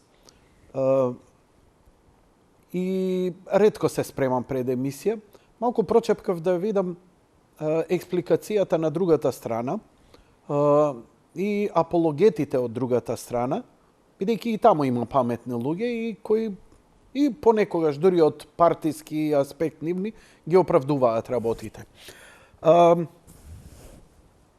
Ме интересира што би одговориле на ова, а тоа е ова не би се случило да не сте добиле пари од Република Македонија. Албанците како дел од македонскиот народ кои учествуваат во буџетот и кои сте ги добиле тие пари, за жал или за среќа, имате општествена одговорност тие што ви дале пари и ви ги доделиле да не ги навредите. Значи треба да одговорите сега на две прашања. Прво, дали во филмот албанците се експлицитно навредени, омаловажени по национална, верска или било каква, што беше, тоа е едно покажано. Кажано, пардон. Ја не знам, филмот не сум го гледал. Второ, дали да ова беше приватен филм, се во ова ќе можеа они да си дадат за право. Поточно, да немавте пари добиено од Филмскиот фонд на Република Македонија. Јанко, вака сега. Дури и под предпоставка да се приватни пари, вложени од мене, од тебе, нели од било чиј приватен джеб, треба да бидеме одговорни, нели? Немам дилема. Приватниот капитал, кај нас, тоа е проблемот. Приватниот капитал е безодговорен. Нели, да беше одговорен приватниот капитал кај нас и буржуазијата да беше одговорна пред богатството, ние немавме да бидеме во таква ситуација, во каква што е, но тоа е друга тема. Прво е лага и невистина дека овој филм е навредлив за било кога, најмалку за албанците. Јас мислам дека говор на омраза, како нели тие се служат со тој нели наратив, дека јас ширам говор на омраза, односно меѓунационална и верска нетрпеливост со тој филм, е лага и сметам дека тие се тие кои шират меѓунационална и верска и друга нетрпеливост во Македонија, имено зошто ќе кажам тоа. Затоа што тие наметна еден наратив дека сите албанци имаат апсолутна идентификација со се што има предзнак албанско. Ако сите албанци имаат идентификација со УЧК и тоа ги навредува, нели? Затоа што е се албанско, тогаш јас поставувам пример. Ако некој албанец од Печ утре во Торино го уапсат затоа што оплечкал некоја банка, сите албанци ли се плячкаше на банки? Како можеме да имаме општа идентификација со се? Ако некоја албанка, или утре не знам каде во Германија е обвинат за педофилство, па сите албанци ли се треба да ги обвиниме за педофилство? Значи, тие кои мене ме обвинуваат за говор на омраза и за нетолеранција, се тие кои предизвикуваат говор на омраза со еден таков наратив кој е неприфатлив, кој е непристоен, тоа е навредливо кон сопствениот народ. Тие го навредуваат не мене, го навредуваат сопствениот народ, манипулирајќи го така лажливо. На крајот на криштата, Јанко, нели, ова ќе го кажам за последен пат, нема да го повтарам, затоа што не заслужува да повеќе. Говор на омраза е кога 10 пати инспектор ќе те праша зашто во насловот има зборче Христос. Сега треба ли јас, министерот кој е муслиман по вероиспет, случајно, би можел да биде било што, можел да биде будист, тоа нема врска, нема да ги делиме луѓето така. И неговиот специјален советник, актор Висер Вишка, кој е мастермајнд кој стои за целата ова приказка, кој случајно и тој муслиман може да биде било што. Јас да ги обвинам сега нив за исламски фундаментализам кон мене затоа што насловот на филмот е ругање со Христос. Како тоа би звучело? Да кажам дека тие луѓе од позиција на исламски радикализам и муслимански фундаментализам имаат нешто против мене. Дали ова навистина се случи? Не.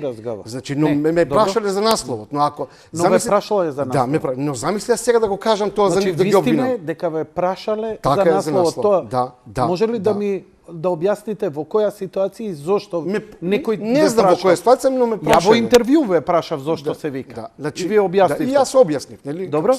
Иако тоа беше официјално некое сослушување? Не, тоа беше неофицијален разговор на некоја инспекција. Но неколку пати се постави тоа прашање.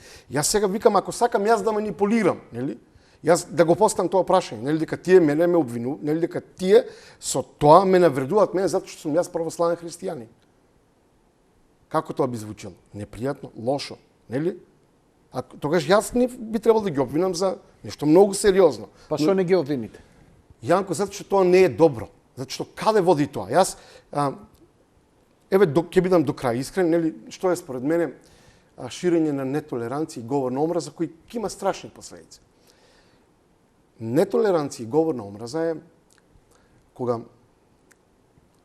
специјалниот советник ќе отиде, кој е вработен во МНТ, ќе отиде и еден ден ќе го откорне надписот на кој пишува Македонски народен театар и ќе го фрли во Вардар. На таму оди. И кога ќе си отвори простор до крајот на светот, македонци да го обвинуваат дека тој бил против Македонскиот народен театар. Затоа што наративот негов и на гарнитурата тој седи во кабинет, е тоа, дека ќе се прават такви промени, Или, 20 метра подолу, кога ќе отидат талот на кој пише музеј на македонската борба, исто ќе го откриат и го фрлат во Вардар. А ќе остане албански театар во Скопје како институција и музеј на албанската азбука како институција во Битола. Ќе останат. Македонска нема. Не.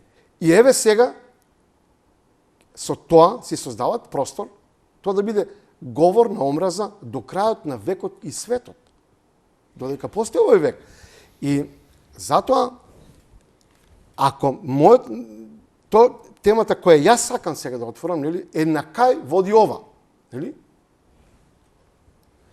И мислам дека води кон еден единствен одговор, тоа е дека за наша несреќа имаме работа со една нетолерантна, тиранска власт која се служи единствено и само со аргументите на силата. Затоа што и после се тоа што се крена околу филмот, тие наместо да отстапат, да ретират, затоа што е погрешно, очигледно, тие не попуштаат. Напротив, си продолжува таа идеја, дека филмот нема никош да види бел ден. Тоа што ние закажавме премиера на 5 октомври во рамките на фестивалот Кине Нова е мала среќа или несреќа, затоа што терминот на 5 октомври во Кино Милениум беше пред неколку месеци закупен од Кине Нова. Без да се има во предвид дека ќе се случи тоа што ќе се случи, па и фестивалот ќе се отвори со нашиот филм. Не разбирам. Малце ве фати емоции и разбирливо е. Во оваа ситуација... Ќе објаснам. Значи, ако не беше Кине Нова, филмот немаше да биде покажан. Добро. Дали филмот ќе се прикаже? Се надевам на 5 октомври од 20 часот во Кино Милениум. И официјално е закажано? Официјално е закажана премиерата. Кој се Кине Нова? Кине Нова е фестивал кој ова година се одржува по трет пат. Нема врска со јас, немам ништо со фестивалот. И тоа е фестивал кој Дали ја мислите добро што ова го кажавте јавно? Не, апсолутно, затоа што тоа е најавено? Најавено. Аха. Јас немам друг што вели директорот на фестивалот? Дали ќе ретирира? Стојат за тоа. Апсолутно. Тоа е некаков компромис, можеби ова е тука да не притиснат на ова и барем едно прикажување може да биде и голема работа. Јас не мислам дека е голема работа, затоа што крајната цел треба да биде да си освоиме слободата. Сега не е во прашање уметничката и креативната слобода. Ќе збориме за тоа. Нема проблем. Те разбирам. Но во овој момент, пред да идеме да го спасуваме светот, од Јана еколозите, која ми викаат, не знам, ќе ги спасувале китовите, не викам првин дома да се исчисти. Така, знам. Така што да се задржиме подрумот дома, да. Така.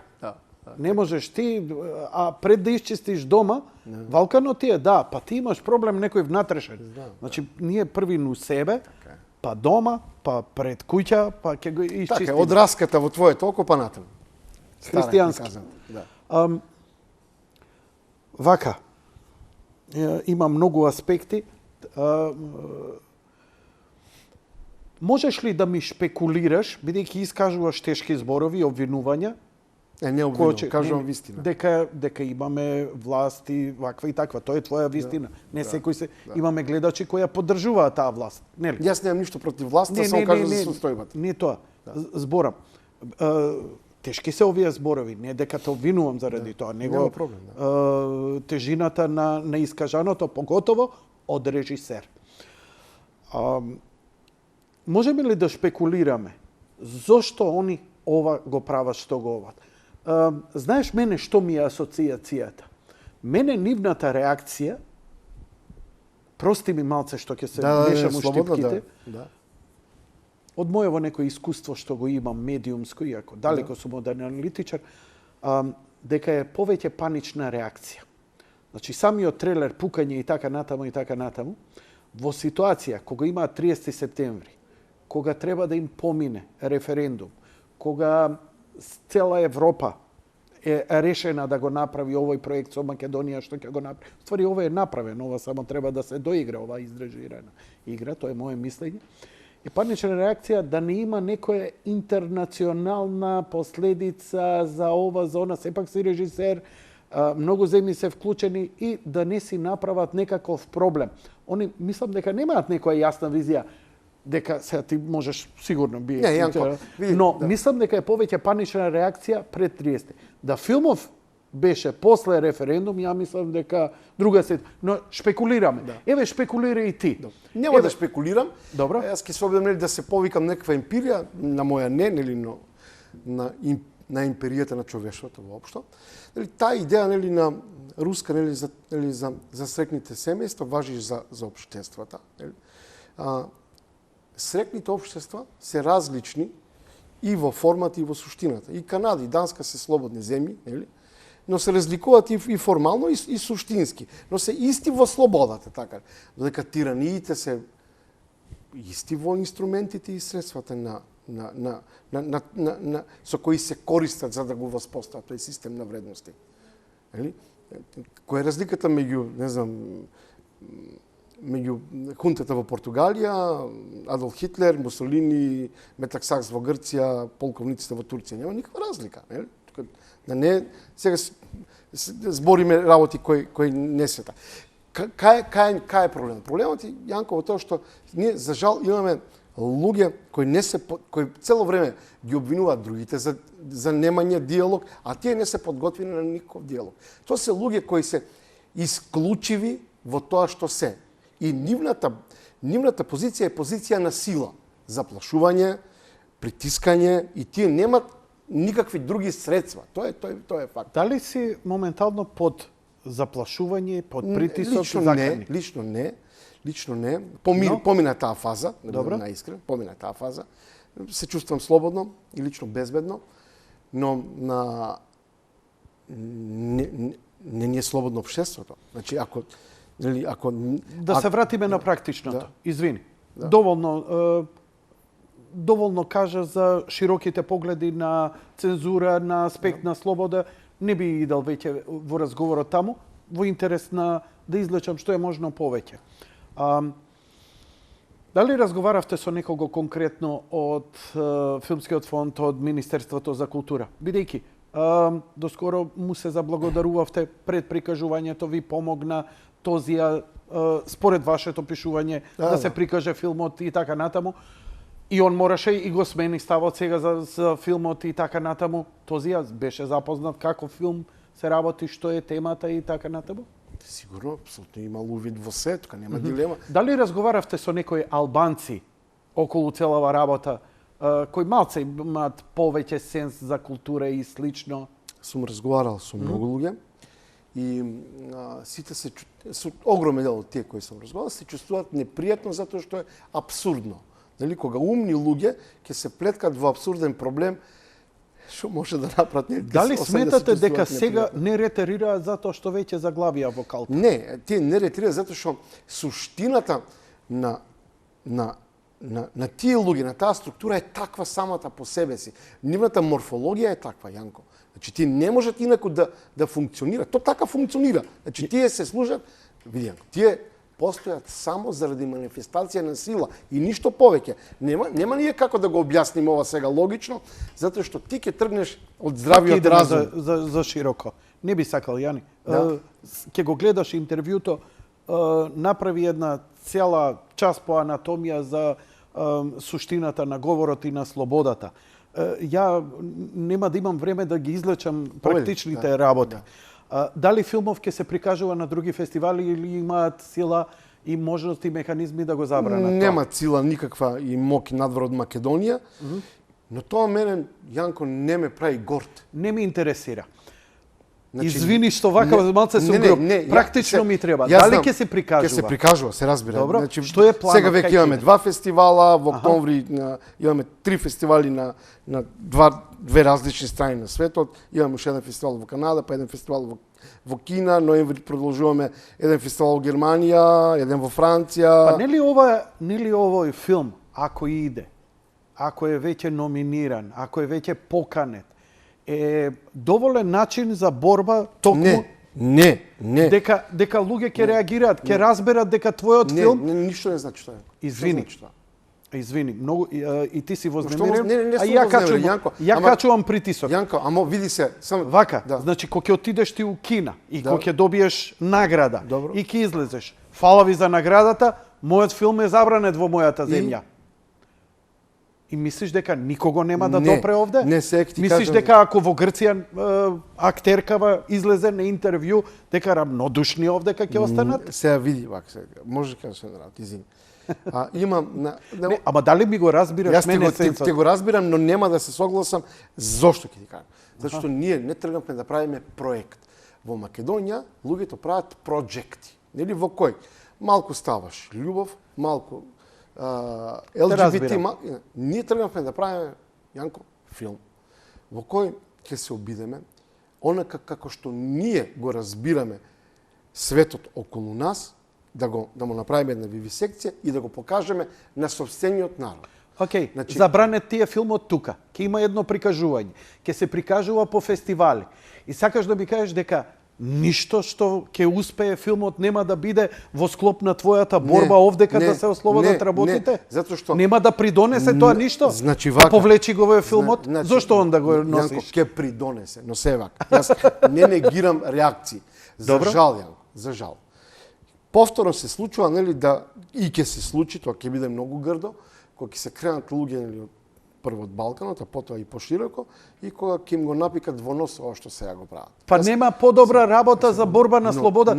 Ама, господин Бојаджи, не ве разбирам. Очекувате дека од аспект на конформизам седнати у фотелја дека слободата се подразбира?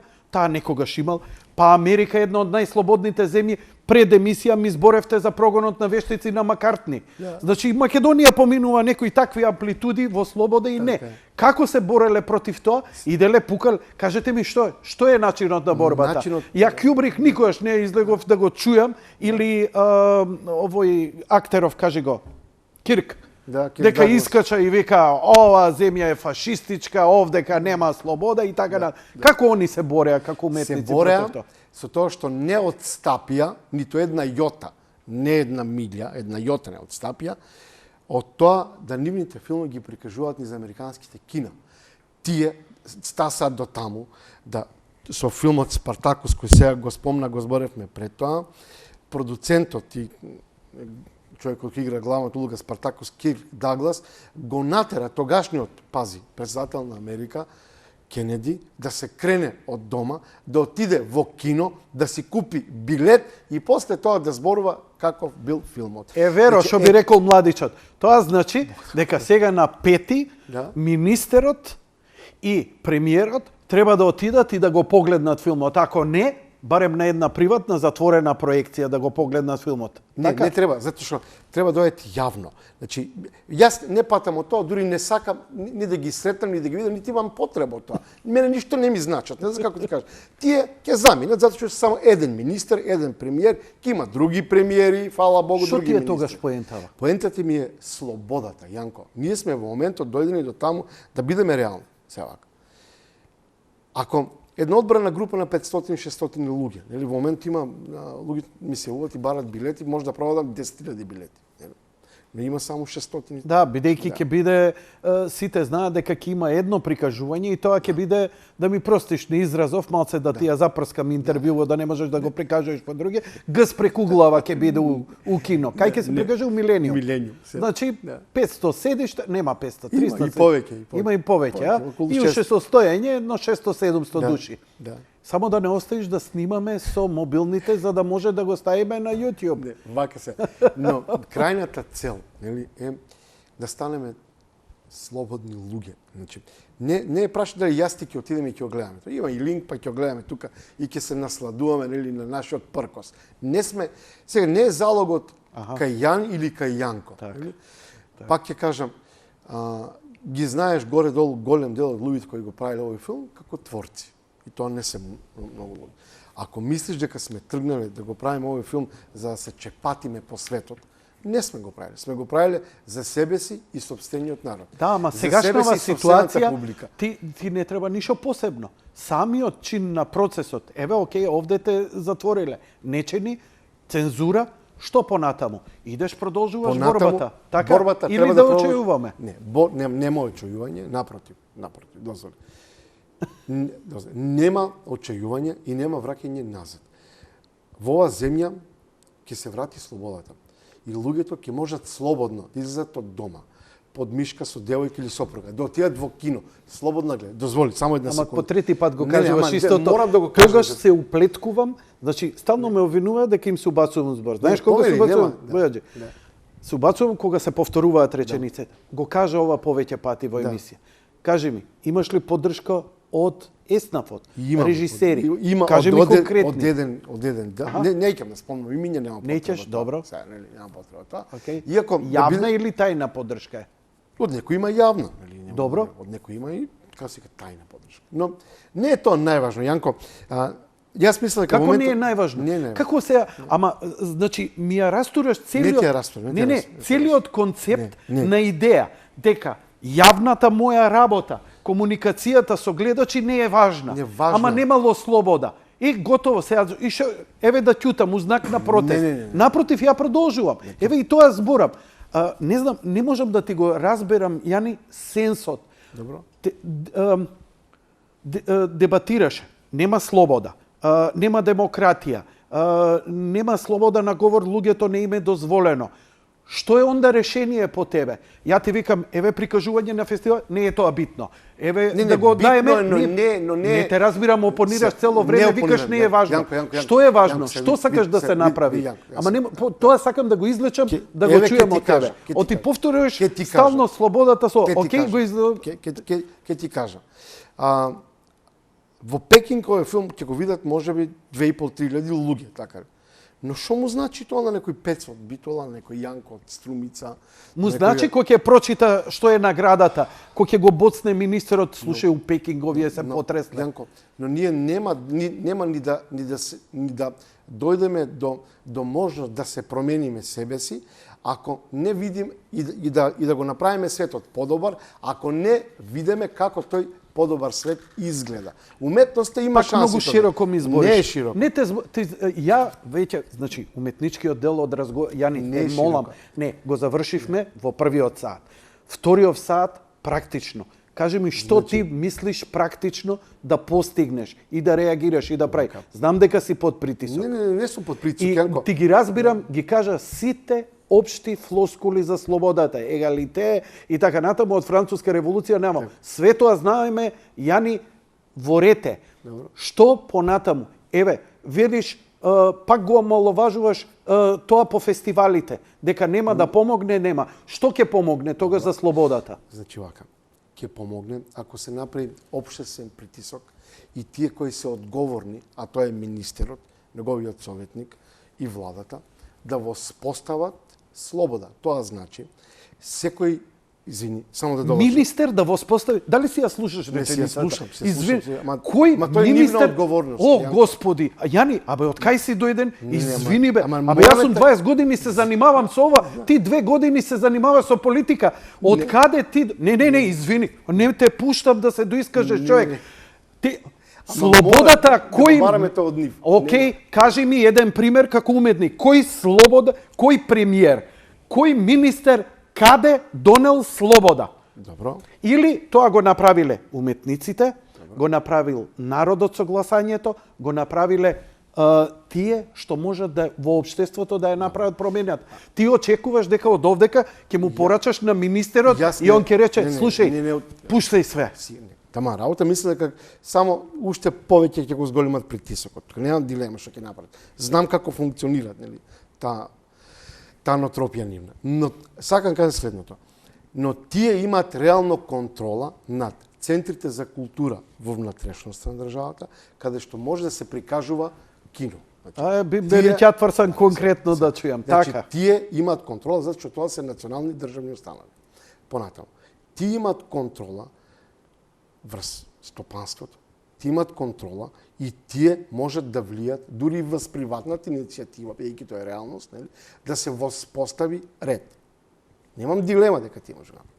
Затоа, тие кои дале некаква јавна или тајна задача, нели, за да не може филмот да се прикажува во единствените организирани услови за киноприкажување, тоа се центрите за култура низ градовите, да ја симнат забраната, затоа што тоа се нивни институции. Како Тие да се го постигнеме тоа? Како да ти помогнеме? Добро, вака. Помагаме со само тоа што веќе разговара. Ти веќе помагаш. Фала му на Бога, фала ти, ти веќе помогна. Ја затоа дигам Да, малце притисок така, од дигај таа. слободно. Ако се фалевме Не, војводо Сердаре, дигај- ништо не правевме, немаше да дигај не слушат. слободно, Морам нема да ти никаква- контрирам малце за да Да. биде поинтересно.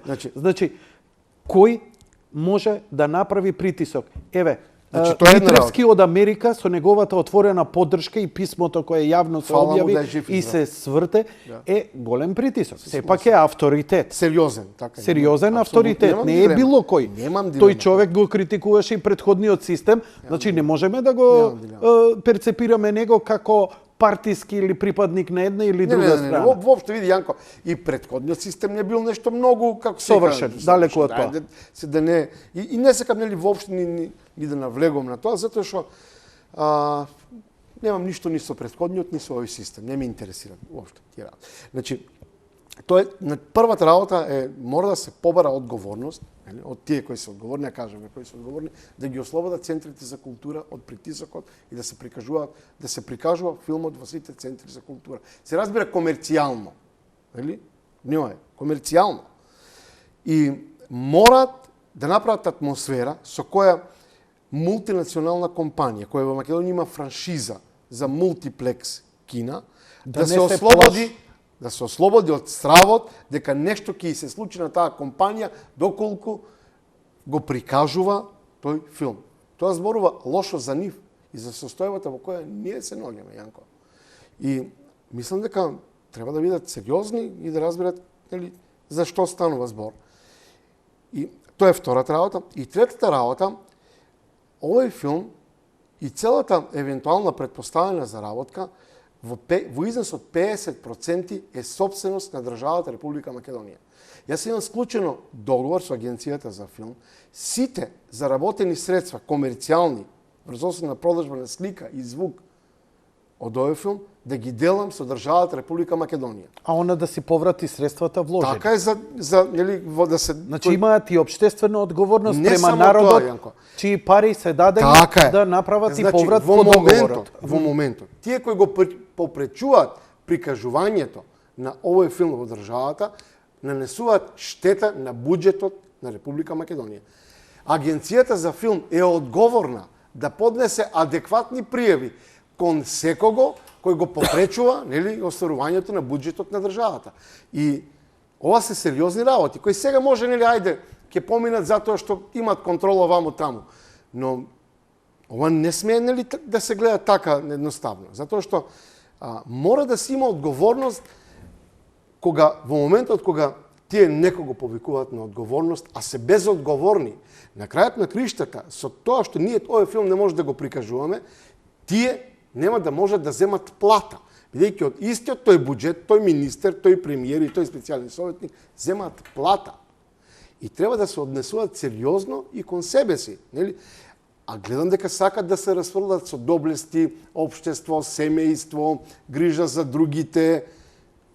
Значи, грижа за другите прво, нели, водејќи грижа за себе си. Така да, нештата не се едноставни. Јас за тоа зборувам. И на крајот, нели, пак ќе се вратам и повеќе за да и тебе да те дразнам. Мене ме дразни кога искачам. Значи, еве ги гледам. Другарка ти Павлина пишува: Јанко, те молам, остај го човекот да се доискаже. Значи, у првиот саат ги искаже истите работи, ги повтори по 3-4 пати, те оставив и тоа, и барав практичниот разговор да го добиеме. Не, човече. Кај тебе на профил, ќе го прочиташ, еден твој следбеник ме нарече од струмица некоја драмски уметности дека сум куропушач на власта, на Заев и така на... Не, тоа моја навреда. Тоа уште покажува на какво е. Дали капираш дека во овој момент ти збориш за слобода, а имаш дел од гледачи кои бараат слободата моја, како ќе ти поставам прашање, што ќе ти поставам да ми ја редуцираат во име на слободата. Нонсенсе, 120 минути емисија, не постои друга на светот кај што поише си се искажал и пак им смета. Зошто? Затоа што атер на разговоров ја ти се спротиставив. Да излеча малце повеќе, ама мене ми е нонсенс, како ти викаш? Па мене ми е дегутантно да се објаснува, исто и мене. Гледаш ли со какво? Пази, ти со министри, јас со обичен народ кој пази, повеќе од мене ми кажува некоја си Павлина, која никој ништо у животов не направила, барем ја не знам, мене ми кажува како да ја терам емисијата. Мене ми кажува со 20 годишно искуство. Замисли, утре ќе дојде таа истата, ќе ти кажува како да го режираш филмот. Зошто? Знаеш што? Зошто? Затоа што нити го гледале филмот, нити ќе го гледаат. Виделе во трейлерот пукање и се создава онаа мисла, ете ги лошите шиптари. Во наводници го кажувам. И да. Тие што ме знаат дека се такво зборки не лепат се на кажало. хейтање. А втора работа, да ти да. Истите структури, дали знаеш, бидејќи ја го преживеав тоа во емисија, не знаеш за што збор. Го преживеав, ја забрани енциклопедијата на Ману. Да, таму тргна целата работа. Од таму тргна целата работа. Заради еден шиптар, збор употребен шиптар, дека некогаш албанците биле нарекувани така, исто и во енциклопедијата, благодарејќи и на Велија Рамковски, таа се забрани. Албанците излегоа и рекоа, тоа нас не навредува. Истото сега се случува и со овој филм. Значи, ти не употреби навредлив и така натаму, но е една сцена каде припадници на УЧК екзекутираат и прават тоа што прават, е донесена основа на целото тоа. Како за мене за интервју, ја не те оставам да се искажеш у 120 минути. Како да кажам, Јанко. Проблемот е во тоа што сите мислат дека знаат подобро од нас. Да избанирам ја да не комуницирам со секакви. Значи, сите мислат дека знаат подобро од нас, но тој проблем на некомпетентност и негативна селекција која овде се прави 30 години назад, еве го резултатот, нели? Каде секој сега се дрзна во оваа земја да мисли дека може да биде се, дека може да прави се, дека дозволено е се. Ние нема како да избегаме од фактот дека на ова дереđe сме заради неквалификација, некомпетентност, немање знаење и вештини. И еве го резултатот. Во секоја сфера, уметноста е последната и најнестрашната работа. Нели? Од еден лош филм нема да пропадне светот, нели? Но од една лоша брана, нели, може да пукне, па да не дај Боже да направи катастрофа. Нели? Така да, од една лоша театарска представа нема да има големо зло, освен нели некакви души навредени, но од една лоша фабрика која утре ќе испушти некои хемикали, ќе убие илјадници, нели стотици илјади, може да направи катастрофа, нели? Така да ние дојдовме до ситуација да имаме изместени вредности и јас се плашам дека ќе ни треба многу време и дали воопшто можеме ние да се вратиме на нормалните вредности. Какви се критиките кои стигнуваат? Еве, после Торонто го видоа и критичари. Еснафот ви даде награда, тоа е доволно и така натаму. Што се пишува, што се кажа, што се предвидувањата?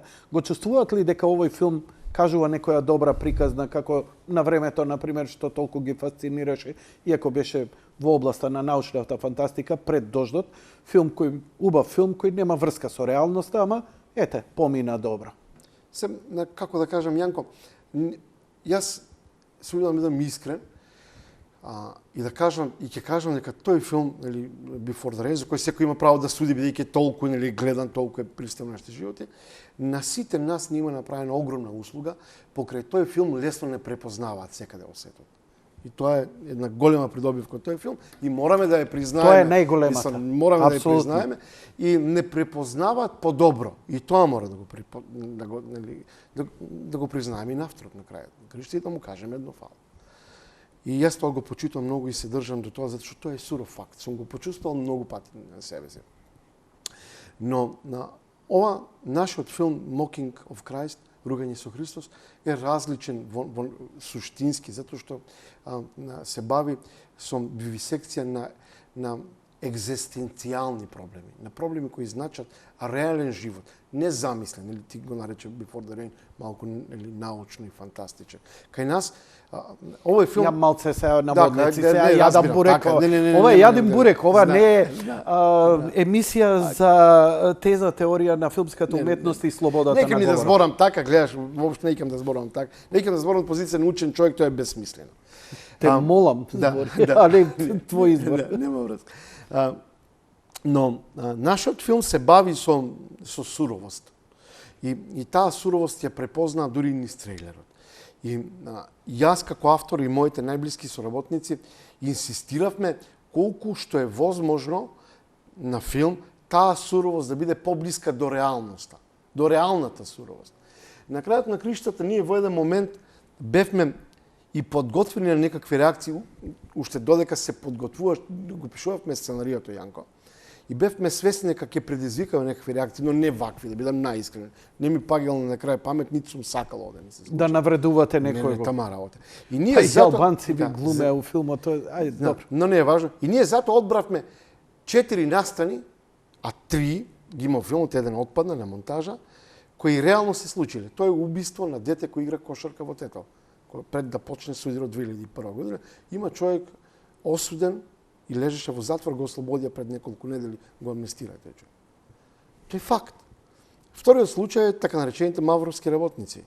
Факт. И јас не знам што е проблемот сега. Јас знам, проблемот е во тоа што тие луѓе инстинктивно, а не како учени луѓе, се свесни за моките на кинематографијата на филмот. И тие знаат дека колку и да се трудат нели да остават за иднината, за меморијата, дека некакви прибатници на некој учека биле во планина и таму нели читале лирска поезија или садале тутун. Не, нели? Што правиле со пушки? И гледам фотографии, не држат маслинови гранчиња во раце. Држат оружје, пушки, така, нели? Тие знаат инстинктивно дека кинематографијата има сила да меморизира големи настани и знаат дека во меморијата на овие простори ќе останат конзервирани сликите кои ќе ги видат на филмот. Затоа што кој од нас ќе оди во библиотека да чита што се случило точно 2001? Никој. Кој од нас ќе погледа некој документарец на таа тема? Никој. Играниот филм има таа моќ. И тие затоа реагираат така, како ти што кажаш, панично. Но, вака, Јанко, јас сум свесен за се што се случува. Затоа што и 33 година кој Хитлер кажал да се палат по германските градови на клади неподобните книги од библиотеките, кои книги се подобни, а кои не го правиле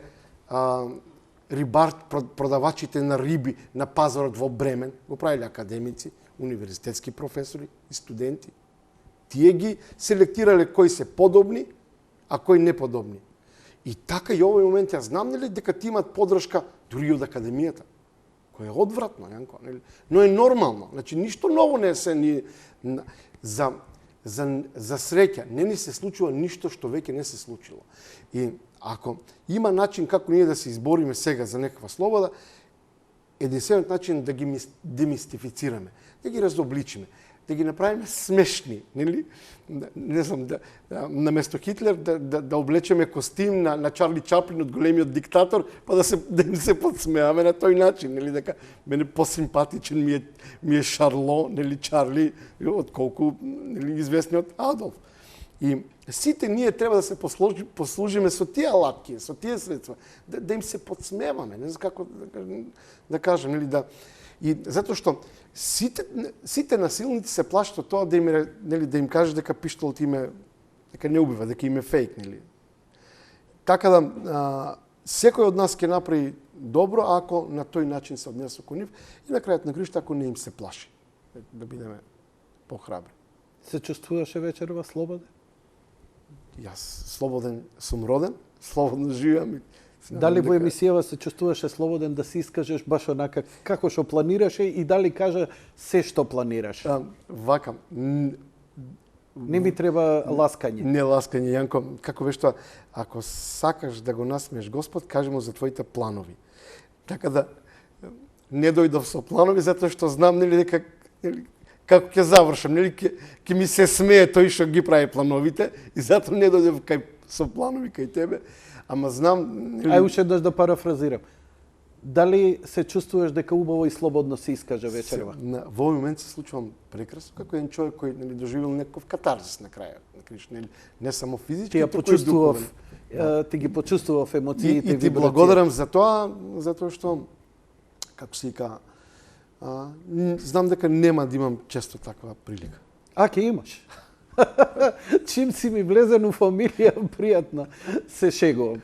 Шега на страна, се надевам дека многу набрзо ќе те видам овде до Нова година собрани награди. Значи колку фестивали очекуваме околу до Нова година? Па до Нова година се не знам точно 7-8 сигурно веќе потврди, но очекувам и потврди од други фестивали затоа што апликациите ги правевме таму некаде.